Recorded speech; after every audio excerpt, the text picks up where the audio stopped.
Hello, everyone. I'm Hartford Healthcare's Tina Verona. Well, they are elite flight crew members aboard the state's first air ambulance, Lifestar. It's a team that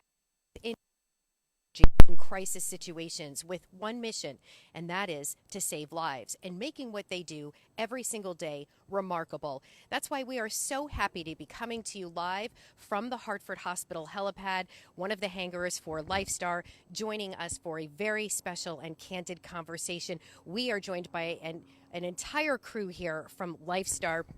We're going to start with Mike Quas, who is a pilot, and we're going to go down the line. Nick Mancini, who is a flight registered nurse, and we have Kyle Erzik, who is a flight respiratory therapist, and last but not least, Kyle Minot, who is a communication specialist, EMS coordinator here. He's the one that gets the calls. Thank you all so much for joining me. I really, really appreciate it. An incredible honor to have you all in one place at one time to talk to you about what it is you do every day. So here we are. It's a beautiful day. We are at the hangar here at Hartford Hospital. Mike, I want to start with you. You're the pilot, sort of leading the charge when it comes to missions and taking off. Tell me first why you decided, A, you wanted to be a pilot, and then fly for Lifestar. Well, I determined at a very young age that I was interested in the program, and that was at age 15 when the program first started in 1985. One of the senior pilots who retired only a few years ago, he mentored me along the way. So I had an interest in helping people since I was a teenager. I was a Boy Scout first aider and a police explorer. I went on, I became an EMT, a firefighter, and a paramedic.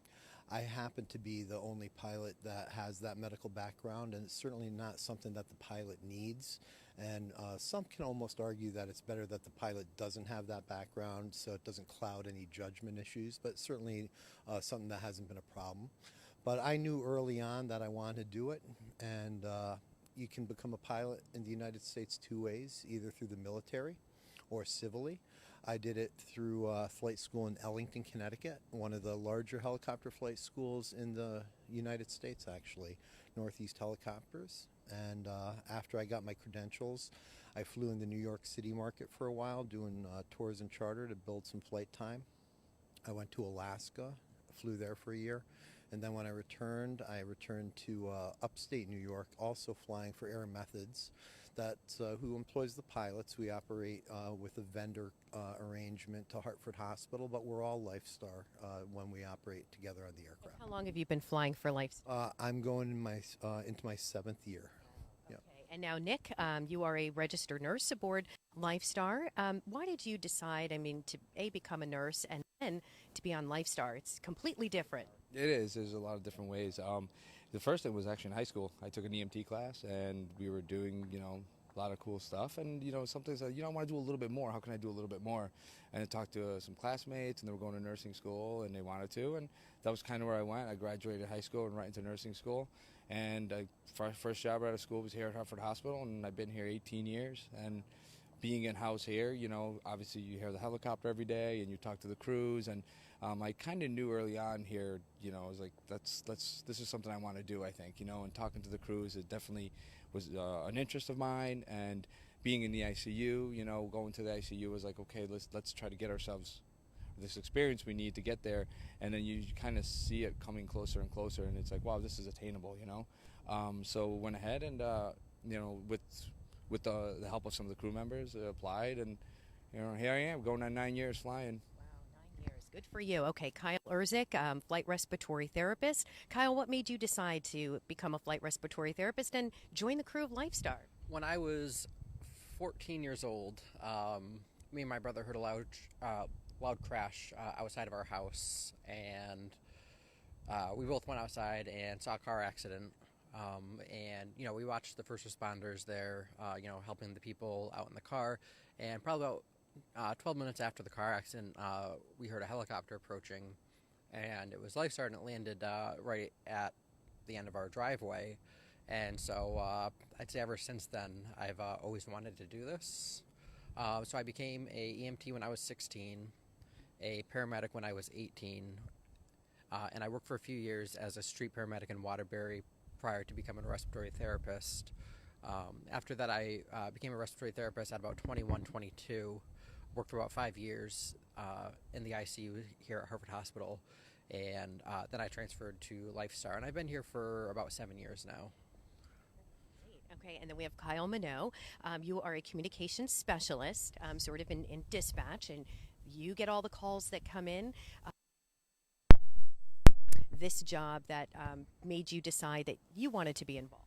I just absolutely love the mission. I love how in-depth the patient care is and how everybody is very enthusiastic with their patient care aspect. It's pretty much just like very, very time sensitive anytime that a helicopter gets requested. So I love the whole coordination behind the scenes, getting everything taken care of, and getting these guys out there as quick as possible. And this is a question to anybody, any of you guys that want to answer it, but how it takes a lot of dedication and it takes special people to do this job. I mean, you sort of almost have to be born to do this. Talk to me a little bit about the dedication that it takes to become a flight crew member, because it is very rigorous and there are a lot of demands. Who wants to? Sure, yeah. I think that number one, once you realize you want to do this job, it's a fun job and everything, but I think there's a lot of work that has to be done, and people don't realize it. Everybody sees the helicopter and sees what you do, and everybody's like, oh, that's what I'm going to do, but then they realize all the work. Like, you have to go to extensive training, certifications on top of working in ICUs with critical care patients, and then after that, once you do get the job, you have to continue to, do monthly training, and there's special projects to do. There's, scheduling, there's only, a select few of us that can do this. I mean, there's just a little over 24 of us that can do this job. And, so the aircrafts have to stay in service and things like that. So sometimes, you have to, your family life comes into play, and you have to be able, I say everybody has to understand that, not just you, but like your family too has to, kind of know that you're in. It's almost a lifestyle versus an actual job. And I mean, I don't look at it as a job. I may be home, not working, but you're fielding phone calls, you wonder what's going on, stuff like that. So it is just a lifestyle, I think. And some people just don't want to have all that commitment. Yeah, well, it's demanding, but you know what, you guys, and I've talked to all of you guys at length before, and the other crew members, you guys are really like a family. Yeah, I mean, you do. And your days you work, you spend your, 12 hours plus in the same area, same room, same office, let alone when you're on calls, We're out on a call, This is the guy that's keeping us up there. We don't fly. We take care of the patients. So your trust is completely in their hands. So I think you become really tight when you work with patients. After so many years, Kyle and I knew each other before we came to Lifestar. So we worked together in the ICUs. So being here, we kind of already know each other, what each other's thinking, or, if we're not, we kind of stop, we pause, we talk to each other. You work well together. It's almost like you don't have to, guess what somebody else is doing, Guys, we're getting a lot of comments here on Facebook. Gloria Olson says, thank you for all your service to Connecticut. Larry Rabago says, I'm alive today thanks to Lifestar. When you hear a comment like Larry's, what goes through your mind? What do you think? We're just happy that we could be of service to people. I mean, for us, not only taking care of people, but I feel like a lot of times we'll go to a facility that has a critical patient, and we help them too. We help manage the situation, because sometimes these critical patients can be quite overwhelming, and we get them to where they need to go. But it is always nice hearing that we help somebody. Yeah, essentially, you could be there on their worst day, making that day hopefully better, right? Right. Absolutely. Yeah, the people we transport are incredibly sick, and anything we could do to make them better, or to keep them alive just long enough to get to where they need to go is our goal. And we have another comment from Lee Pachillo. She says, thank you for all saving lives and your desire to work on Lifestar. I will always be grateful for the love on my life. On May 11th, 2004, when I needed to be transported to Hartford Hospital after a widower-maker heart attack and sudden cardiac arrest. Mickey Starr, I hope I'm saying that right. Always a great job. Lexi Renee says that's a good-looking crew. They're all handsome. What do you think of that comment? See, Renee. So, I want to talk about sort of take us through the process, because we have each of you here. Kyle, I'm going to start with you on the end. when that call comes in, and I want to kind of go through what happens when you receive that call. Kyle, take us through the process. So initially it depends. I'll get a call from either a hospital, whether it's an emergency department or a floor, or we'll get a call directly from a dispatch center depending on if it's like a scene request. From there we'll go through some certain process, but we'll eventually reach out to the pilot pretty much as soon as we get the information of like where they're coming from and where they're going. We'll reach out to a pilot. As soon as they determine that the weather is decent enough and we can fly, we put it out we'll put it out to the crew, we'll tone it out, get the rest of the information, and generally they'll lift up, and as soon as they're in the air, What type of information are you asking? all the patient info, like just the critical stuff that we need to pass along to the flight crew that they need to know in the first couple minutes before they get there. Okay, and then we're going to come down here to Mike. So, Mike, you get the call from Kyle, and in action, what do you do? So one thing that is kind of unique to this type of flying, as Kyle said, he gets all the information, but the pilot actually doesn't get all of that. The pilot just gets the information that we're being requested to a scene or a hospital in this location, whether it be like we headed out to Sharon Hospital earlier today, or a scene call in Waterford. The pilot's blinded to the patient information because we don't want people making decisions based on emotion. It's either safe to go there based on the weather conditions, the aircraft, and all the other relevant facts, or it's not. At the point when the call is accepted and I say, yeah, it's okay that we can go there, that's when we'll start getting more information. All right. From Kyle, right? Yep, from the communicator, Kyle. And then a whole chain of events gets put into place, starting, of course, with getting the aircraft started, getting it freed from any encumbrances. It's plugged in on the ground, for instance, keeping everything charged and mission ready. And we're generally off the ground in about 6 or 7 minutes. Wow. Okay, so now while you're getting the aircraft checked out, we are looking at the weather. We're going to come to Nick as the flight nurse. What is your job when you get that call? We pretty much, we kind of know in the morning we have our briefing, so we kind of already know the situation of the weather. So if we got a call on a day like this, we already kind of know what Mike is going to do. But we just go out there and we start grabbing our stuff. We grab our helmets to go with us. Any special equipment that was relayed to us by Kyle or somebody in the communication center. Sometimes if it's special equipment, we have to kind of refit the aircraft, move some stuff around, and put in special equipment.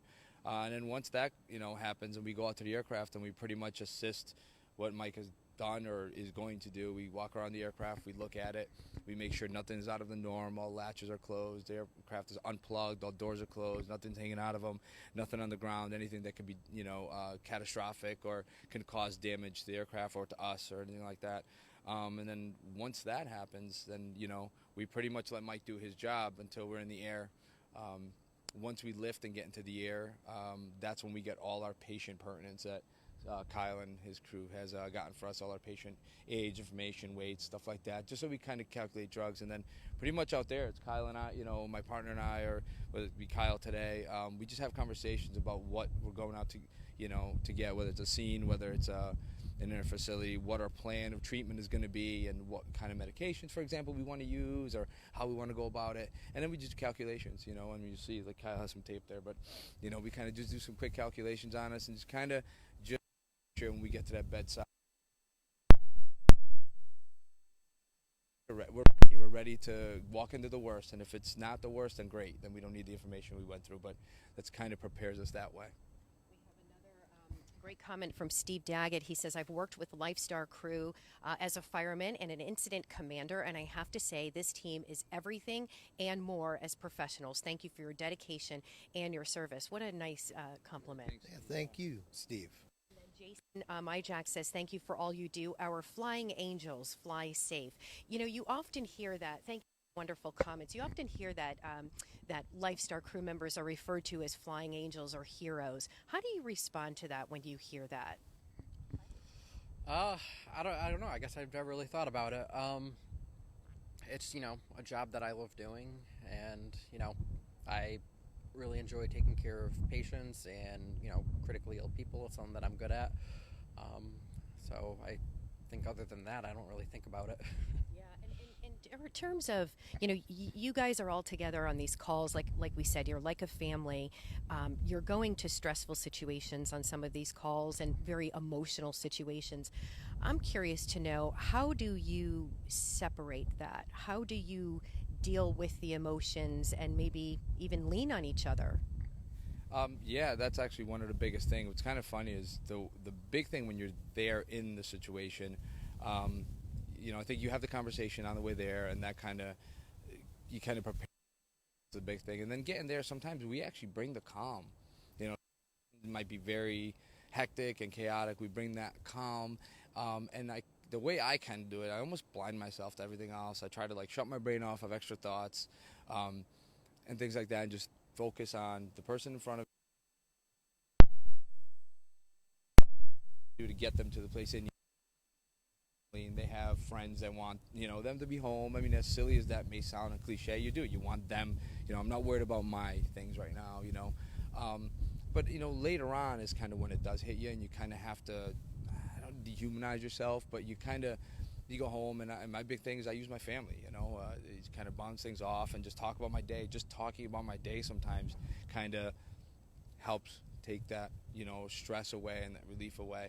And comments like everybody's saying, like thank you, you hear from your former patients, or it doesn't have to be my patient, it could have been Kyle's patient 5 years ago. You hear that, and it's like, well, that's why you do it. So you learn off of that after a while, and you kind of do it. And that's what keeps you going. Would you say that, Kyle? Absolutely, yeah.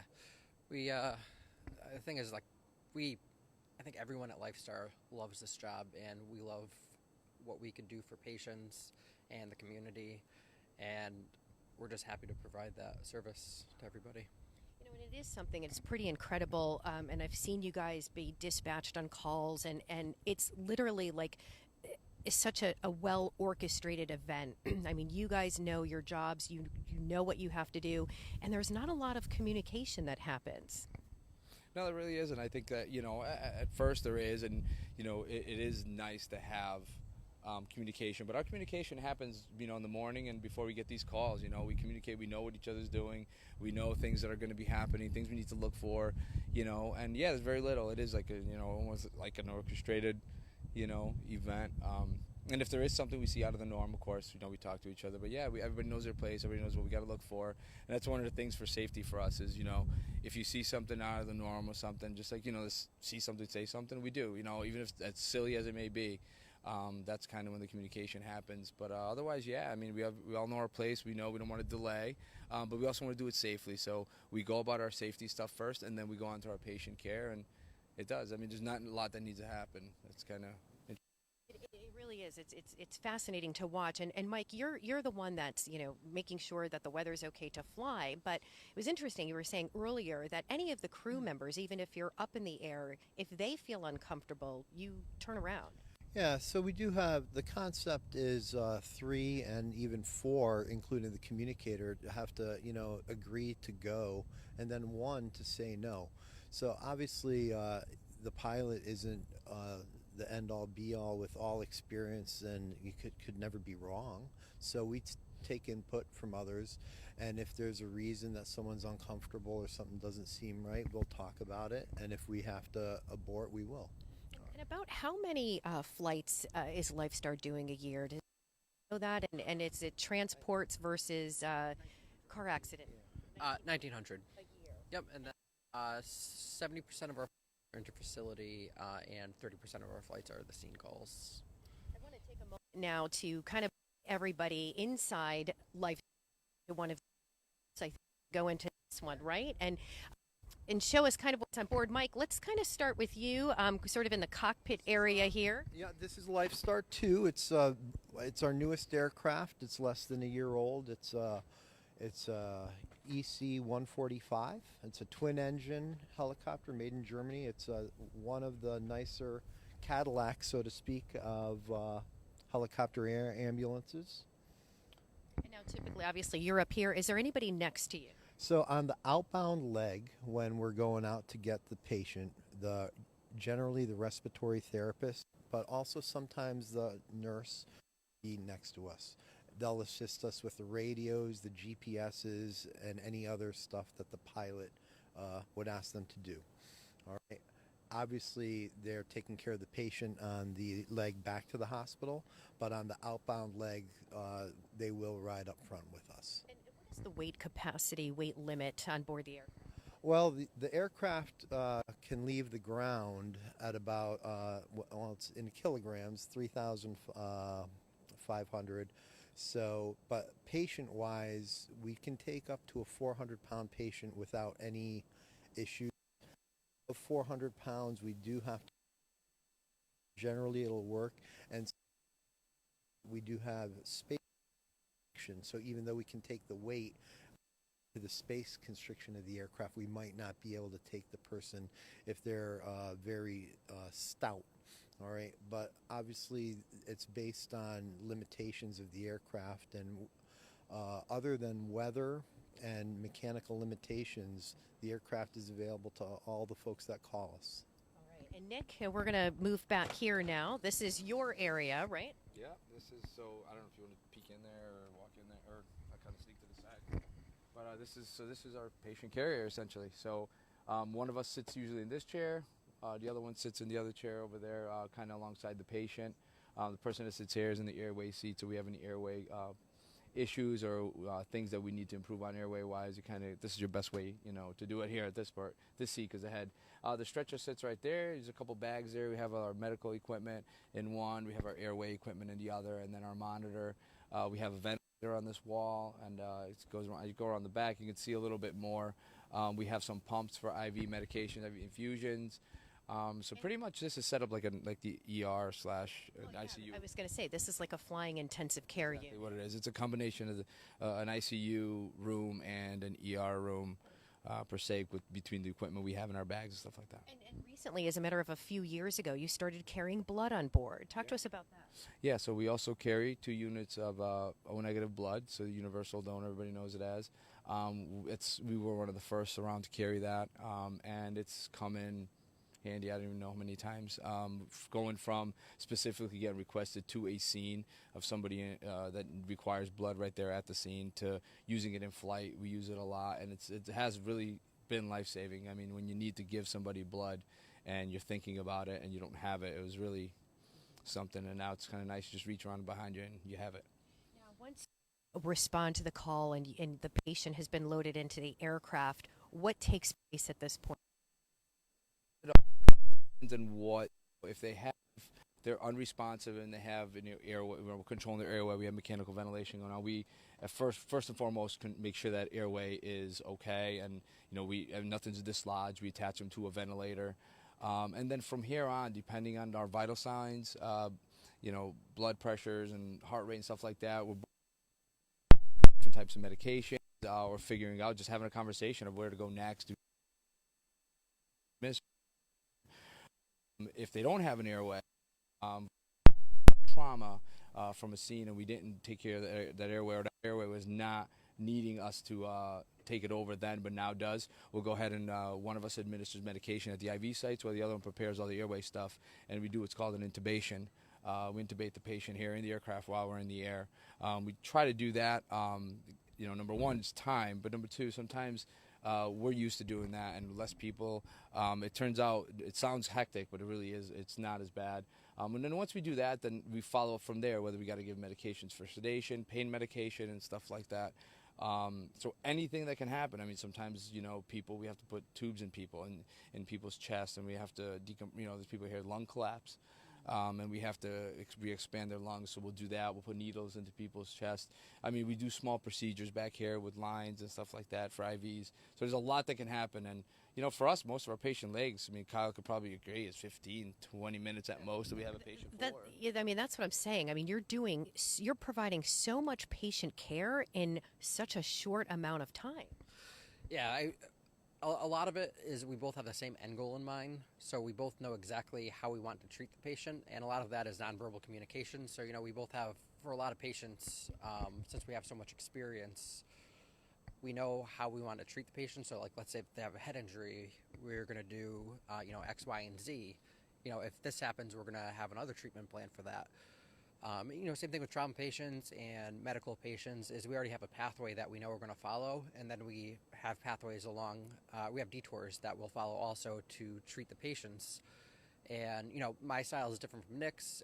Nick likes to do most of his stuff in the helicopter. I like to do most of my stuff on scene, so I don't have to do as much in the helicopter. But often we come to a compromise. And, you know, we always make sure that the patient receives, you know, our goal of care. So, you know, we'll try to stabilize the patient the best we can. We'll get them into the hospital in the most stable way that we can. You know, that definitely depends on the patient, though. But I think a lot of it is all have an end goal of how we want to treat the patient. And as long as we deliver the patient appropriately treated, there's nothing else, you know, that we can do. Who is in communication with the receiver? On board the aircraft and what they can expect when the patient arrives. Sure. So probably generally between 10 and 5 minutes before you land, we contact CMed, which is the central medical station for Hartford County, and we'll ask them to connect to one of the hospital base stations, which will generally have a nurse or a doctor on standby, and we'll give them the patient's story, our treatment plan, and what they could expect to receive. So this way, you know, they know to activate the trauma team or massive transfusion or the cardiac cath lab. So then all these teams are mobilized. So by the time we get to the emergency room, the team is already there. So they're, you know, coming from our care, going to the emergency room for quick stabilization, and then off to their destination, which can definitively treat the patient. All right, we have some other comments here. David Ironwood Weidler says, thank you for everything.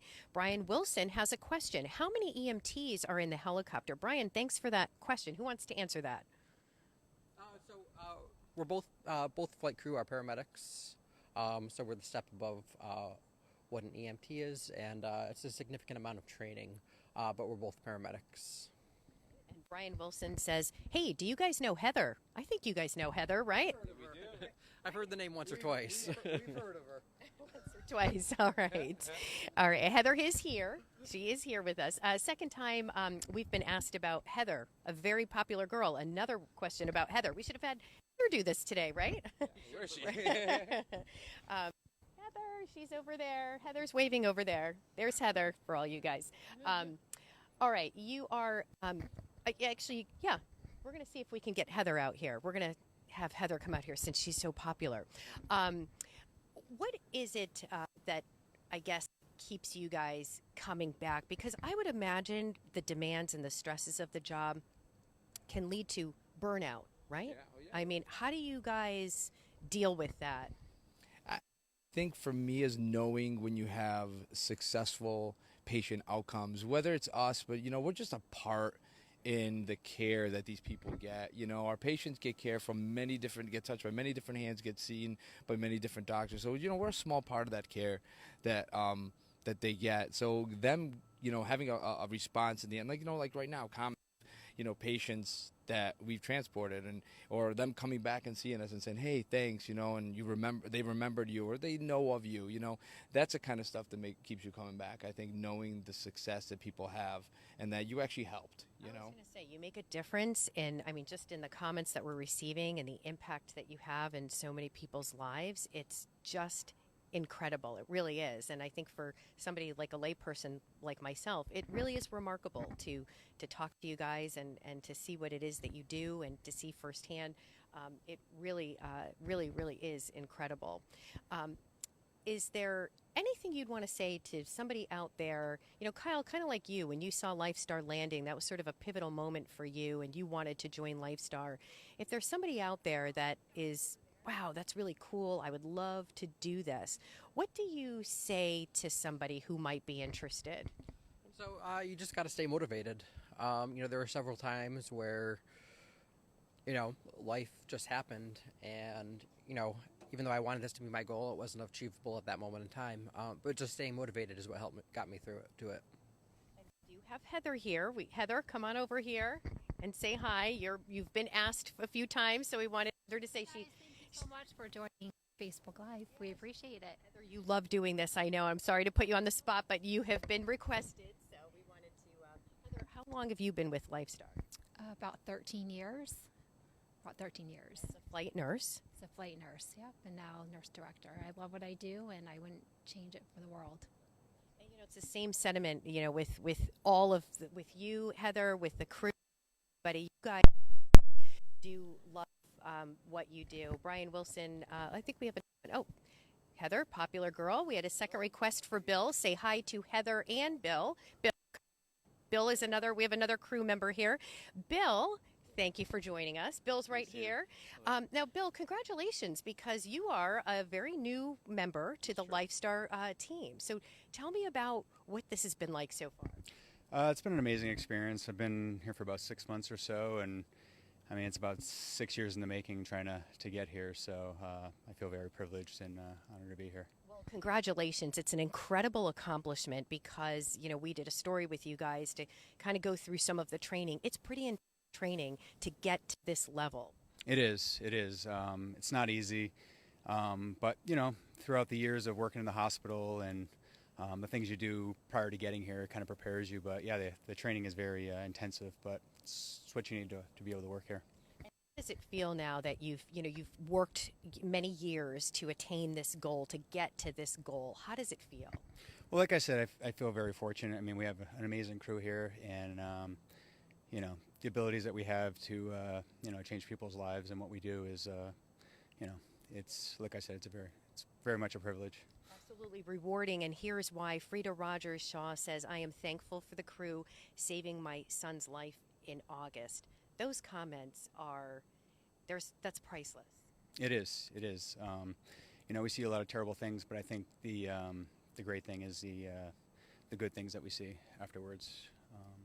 Another comment here from Nell Barnicoat from Block Island is incredibly thankful for the whole LifeStar crew. Did you guys hear this one? This is from Nell.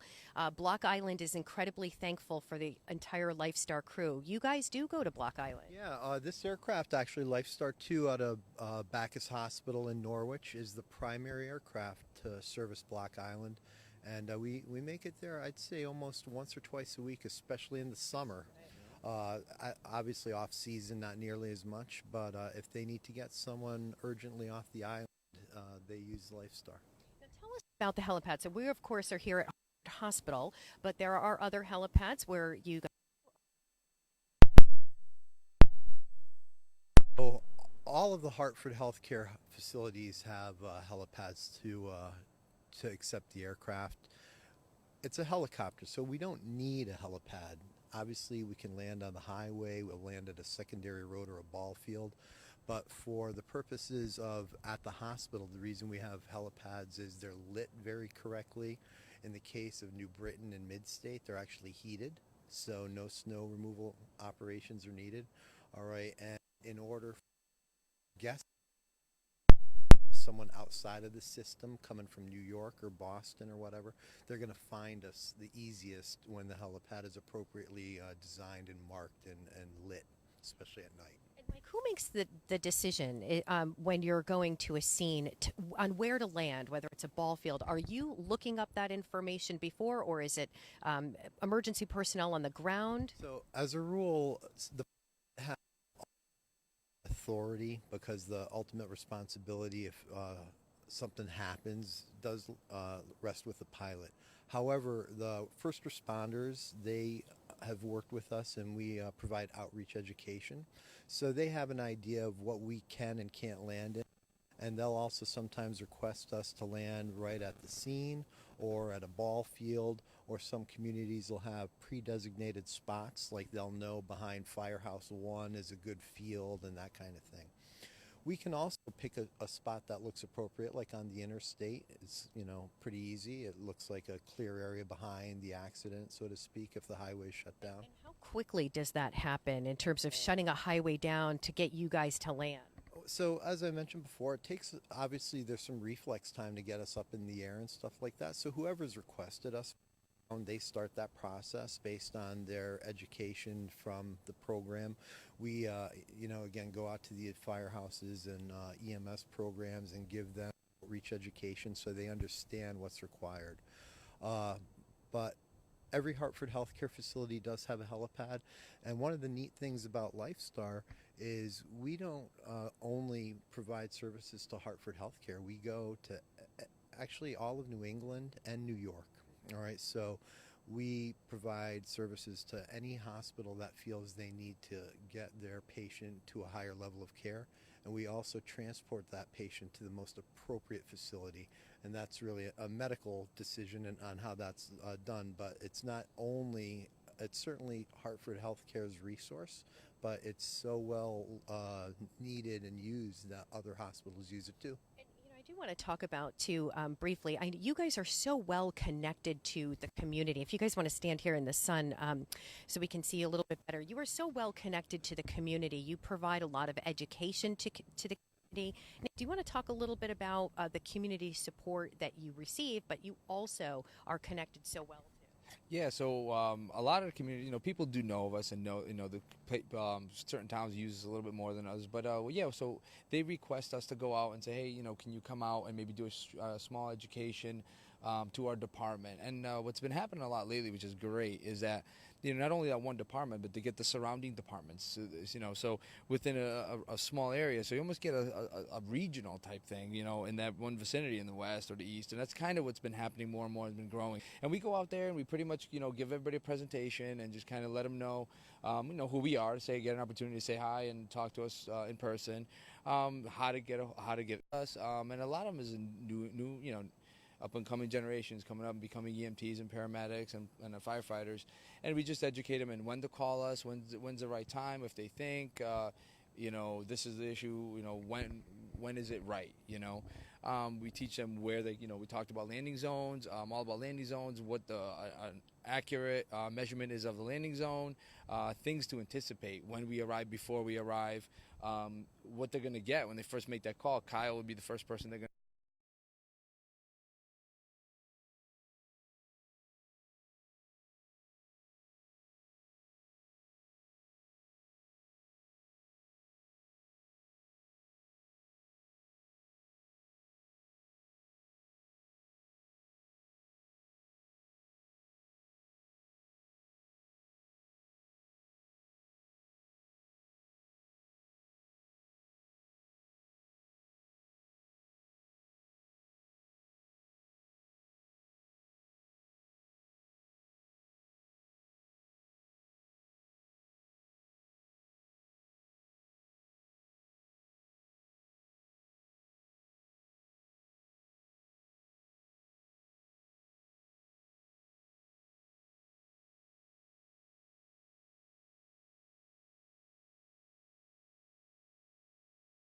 a job, because I know you guys don't consider this a job. This is something that you genuinely, authentically, organically love. How would you sum up your experience being a flight crew member aboard Lifestar?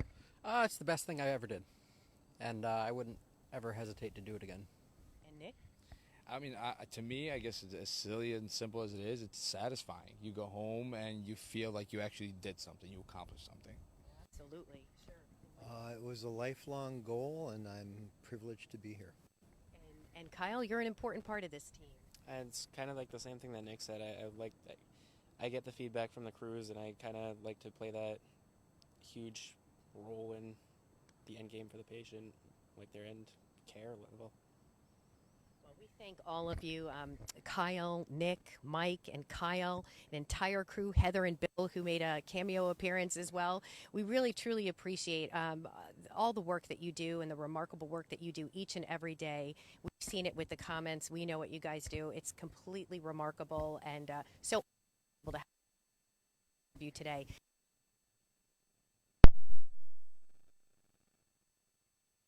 You, as always, for watching this live Facebook edition, very special edition, coming to you live from the Hartford Hospital helipad with an entire flight crew aboard Lifestar. I'm Hartford Healthcare's Tina Verona. We'll see you soon.